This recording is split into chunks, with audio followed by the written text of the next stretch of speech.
saya share lagi terkait daftar rujukan. Penulisan daftar rujukan sebenarnya kalau dulu ada, namun kalau sekarang disyaratkan menggunakan Mendeley. Jadi teman-teman nantinya wajib mempelajari Mendeley itu. Nanti saya share di WA grup ya, linknya apa, kemudian segera di di download, kemudian diaplikasikan di Word kalian. Nantinya Mendeley itu akan terintegrasi dengan Word. Gitu. Jadi kalian harus mempelajari itu daripada nantinya bingung di belakang. Mulai sekarang sudah harus mempelajari karena mengingat ini nanti kan kalian nulis, jadi wajib ada rujukan dan rujukannya nanti formatnya menggunakan Mendeley. Itu ya. Nah, untuk penulisan pendahuluan bab 1 sesuaikan dengan format di penulisan skripsi yang sudah saya unggah juga di Google Classroom, itu milik Unitri ya. Jadi diawali latar belakang masalah, rumusan masalah, batasan masalah, tujuan penelitian, dan terakhir buat manfaat penelitian. Jadi diingat manfaat penelitian tadi ada 3, untuk universitas, untuk tempat pelaksanaan penelitianmu nantinya, entah di laboratorium atau di di luar ya, di tempat pelaksanaan penelitianmu lah, terserah pokoknya nanti. Nah kemudian untuk yang terakhir untuk bagi peneliti. Oke. Ada yang tanyakan lagi? Cara penulisan, rumusan masalah, dan seterusnya, saya rasa minggu kemarin sudah saya berikan ya. Sudah kan ya? Sudah belum?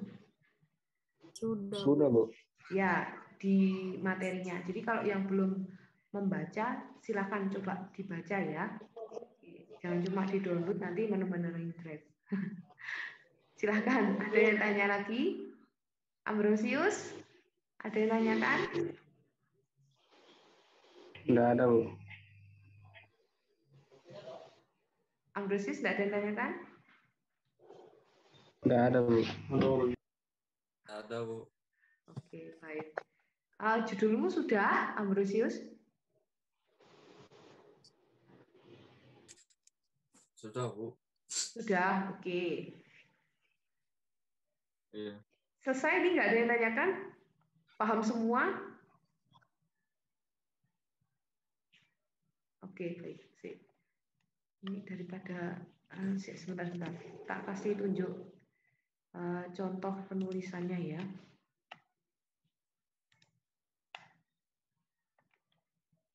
Contoh penulisan pendahuluan. Oke, sebentar.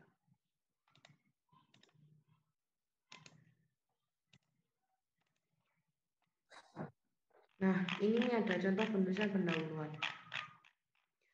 Belum pakai Mendeley, jadi kalau untuk teman-teman gunakan Mendeley ya. Ini harusnya rata kanan kiri, jangan cuma rata kiri. Perbaiki nantinya. Nah, kayak gini, Awaludin di tahun 2005. Tulisannya seperti ini. Jadi bisa nulisnya di awal atau di akhir kutipannya. Kalau di akhir nantinya seperti ini, nama dan tahun. Pun bisa ditambahi dengan halaman rujukannya. Misalkan di sini 2005.2, kemudian halamannya. Tapi kalau Mendeley itu kan sudah sesuai format, jadi kemungkinan besar hanya keluar sampai tahunnya, jadi nama dan tahun. Terus yang dinamakan empirik, ini ya yang tahun sama halaman contohnya. Yang dinamakan empirik itu seperti ini.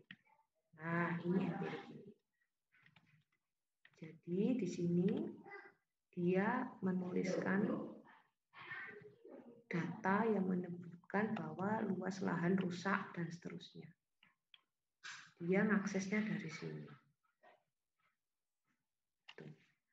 Nah, ini buat teman-teman. Kalau ngambil dari Wikipedia, sekarang sudah haram hukumnya, nggak boleh. Silahkan cari dari rujukan berita yang memang benar akurat, misalkan dari CNN atau dari STV News, SCTV News atau Sindo News seperti itu. Pokoknya web yang memang benar. Kalau yang Wikipedia seperti ini biasanya sudah tidak diakui gitu. Jadi jangan mengambil dari web atau blog yang belum diakui. Gitu. Wikipedia ini enggak diakui karena biasanya dia bisa diunggah oleh orang yang mengaksesnya. Jadi bisa ngedit-ngedit gitu. Nah, itu yang menjadikannya tidak akurat. Itu untuk Wikipedia. Just info sih buat kalian. Jadi nanti silakan empiriknya ditulis seperti ini ya, berbarengan dengan teoritiknya. Nah, ini kalau misalkan nulisnya di depan. Jadi misalkan ini namanya Jumaat di tahun 1991 yang meneliti terkait tentang ini. Dia mengambilnya metode berdasarkan perkembangan matriks. Terus kalau misalkan kalian hanya ingin menulis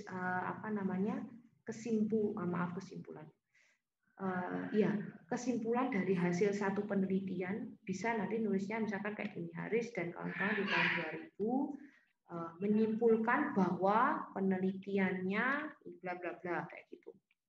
Jadi harus terkait variabelnya tetap. Nah, setelah adanya empirik dan teoritik, kemudian dikerucutkan kembali yang dikaitkan dengan judulmu. Seperti ini. Penelitian sebelumnya sudah menjelaskan berbagai modifikasi tentang ini.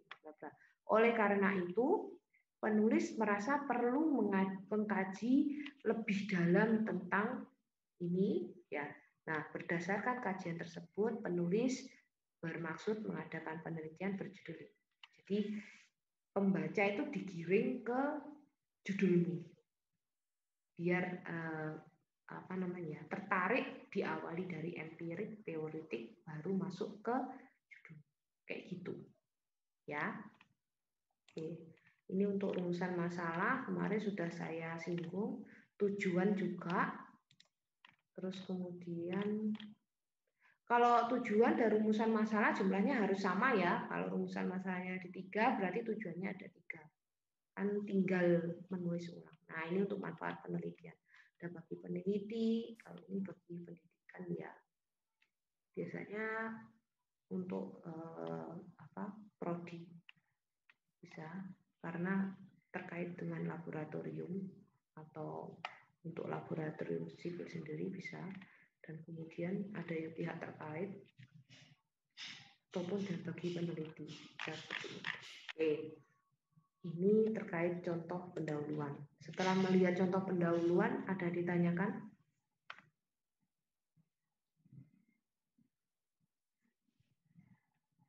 Nggak ada? Masih nggak ada? Oke, ya udah dicoba kerjakan dulu. Minggu depan tetap kita pelaksanaan UTS ya. Jadi dilihat tenggat waktu pengumpulannya. Usahakan mulai hari ini dipersiapkan agar nantinya tidak bingung di akhir. Saya beri saran, kalau mengerjakan suatu proposal tidak bisa sistem SKS, sistem kebut semalam. Kenapa? Karena kalau kalian buat sistem kebut semalam tidak jadi. Gitu. Karena rujukannya itu perlu banyak yang dibaca. Tidak hanya 1-2. Normalnya kalau untuk sarjana itu pakai 10 rujukan nasional jurnalnya dan kemudian seenggaknya ada 5 jurnal internasional. Itu yang perlu dibaca.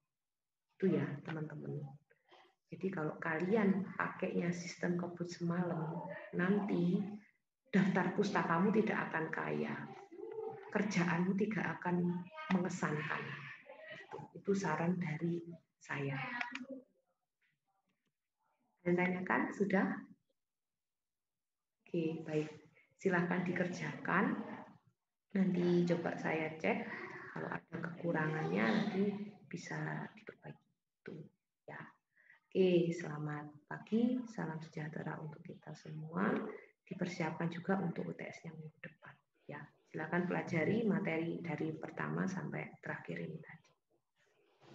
Ya, Bu. Oke, selamat pagi, salam sejahtera untuk kita semua. Pagi, Bu. Selamat pagi.